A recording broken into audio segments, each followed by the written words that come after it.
Hello viewers, welcome to Science TV. Time for the news update, what happened in our country and also international. I am your host, Videlis Njoki, and that is my sign name, and sign language interpreting the voicing is Gideon Minor. On to our first news item. Within the country, so educational officer and stakeholders in Narok have forever closed down the Seventh-day Adventist primary school and secondary school following the controversial death of a male student.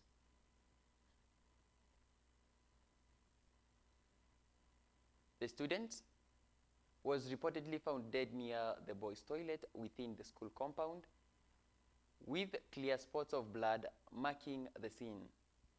His death has dropped concern, prompted an urgent investigation into the things surrounding the incidents.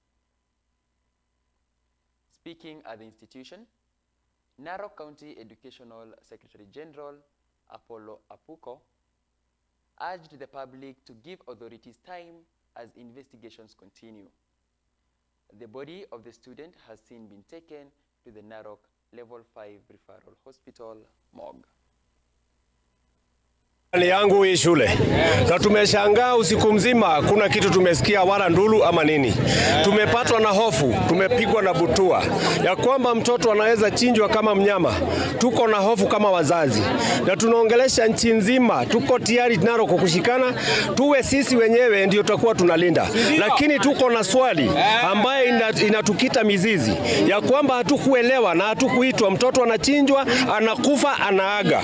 Kwa hivyo tunaomba serikali yetu ambaye iko kwa kiti iweze kutusaidia, tushikane pamoja, tuweze kujua mwenye kutenda hiki kitendo. Na kila leo asubuhi napata mtoto kuliwa gani ya choo na chino kaa kuku, nikuuliza dana usiku kuamkia leo, kukuuliza hii shule ni bondi ama ni atondo dom ni akaaje? Because according to what we've gathered ni kwamba the young boy had been killed, had actually been found murdered katika kitanda, and from what we also gathered ni kwamba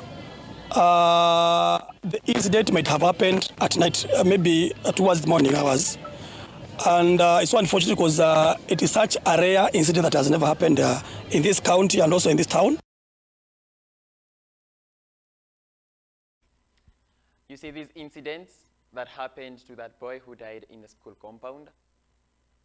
We didn't understand the clear incidents of what happened, but the blood stains were clearly shown at the area of the incidents. And the incident has really raised concern, but the residents have been asked to stay still as the investigation continue around that matter. We send our condolences to the family that lost their boy, and also the question remains, what is happening in our schools and who is supposed to protect our children? On to our next news item. The High Court has reduced to issue orders sought by Bomet Governor Hilary Barchok to block his prosecution in a corruption case.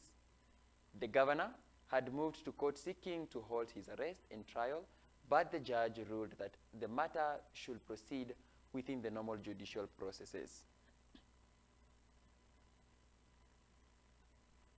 According to the court documents, the Office of the Director of Public Prosecution, or DPP, approved charges against the governor following investigation by the Ethics and Anti-Corruption Commission, EACC. The probe reportedly unearthed corruption linked to county funds, advised the decision to prosecute. The ruling clears the way for Barchok to face graft-related charges, a move that underscores the state's renewed effort to hold senior officials accountable. The case now proceeds to trial, where the governor will be required to take a plea.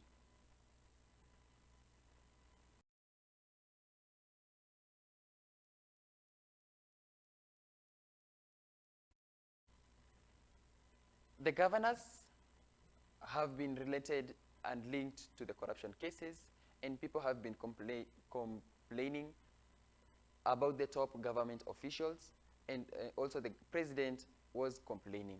If he will be found guilty of the corruption and involved in the corruption, but we need accountability, and also they have to face the law. But we don't know about the action, and we don't have the linkages to that. On to our next news item. Religious leaders from the North Rift Valley have continued to speak out strongly against corruption cases witnessed in the country, urging Kenyans from all walks of life to unite in the fight against the vice. Speaking in Kapsabet town after presiding over the first Mass of the Catholic Diocese of St. Peter's, Kapsabet, the clergy emphasized that corruption undermines development and denies citizens key services. He further called on leaders at all levels of government to lead by example, insisting that the war against corruption can only be won if there is collective responsibility and good honor.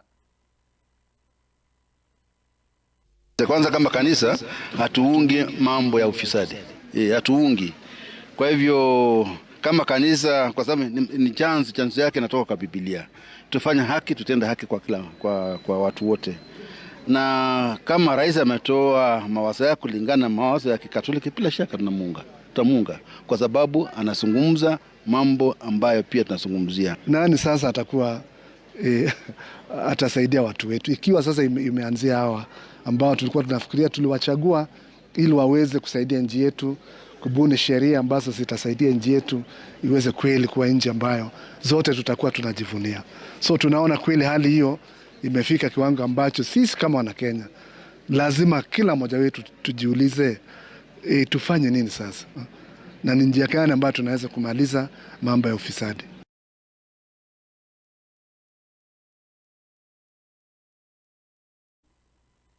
The Catholic religious leader from the Kapsabet, they need all people to be held accountable against the corruption cases.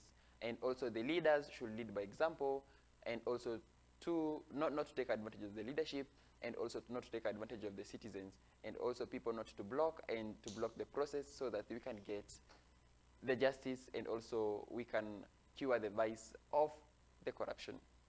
On other news, the Ministry of Education has begun implementing the correct fee structure for the first year students confessed through COOPs, KUCCPs, successful September 1st, 2025.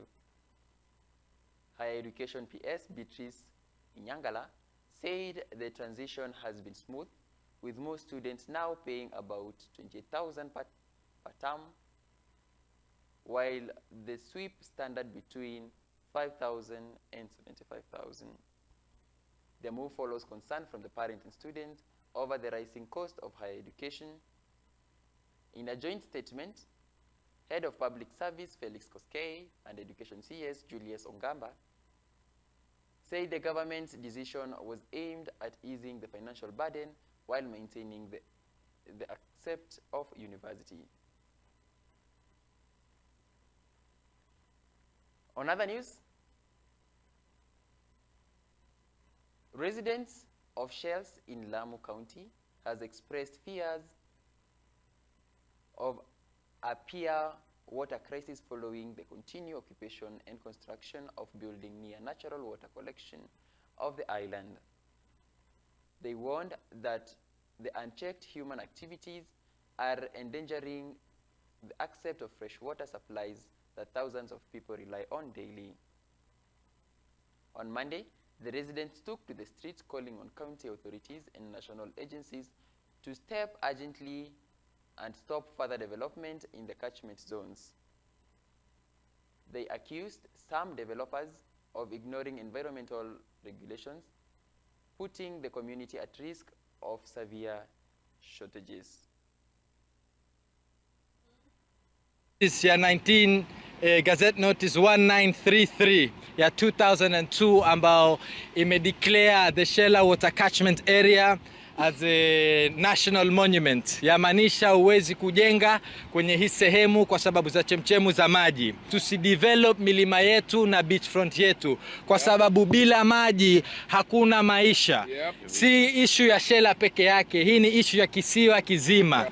Takwa, grandparents wetu walikuwa wakiishi Takwa. Kulikuwa na wells ambazo zilikuwa na fresh water. Lakini when we had overuse na pale mahala kulipoanza kuingia watu kudevelop pale mahala kulichange kabisa, maji ikaingia salinity. So we don't want to deal with salinity issue. We cannot afford that. Kuna kasa wanalea, wanakuja wanazaa hapa na kupatikana mayai na kasa kuendelea. Kwa ufupi, kuharibu haya mazingira ni kitu kingine hatutakubaliana nacho. Sisi kwa sababu tayari maji imeanza kuwa na chumvi, sisi pia imebidi tumenunua desalination, tunatengeneza maji kutoka bahari sasa kwa sababu zile kisima karibu na bahari tayari zimepata chumvi. So one thing, Lamu is already ration. Kwa Lamu tunapata maji once a week. Tukijenga hapa tutakuwa na maji hata. So kwa watalii, kwa Walamu wenyewe, kwa Wakenya wote hatukubali kabisa.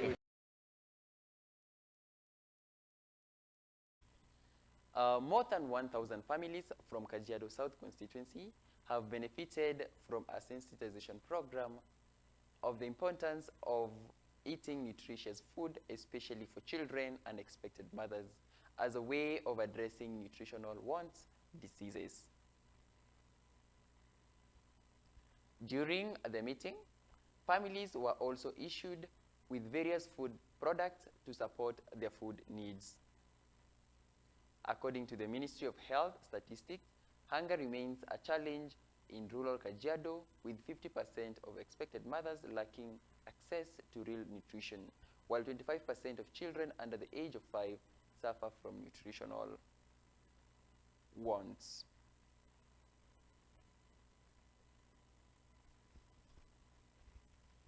That is all for the news. Thank you very much for your valid company here at Science TV. Don't forget, we'll take a short commercial break, and then we'll be back to the world of sports with Ben Werangai. Bye-bye.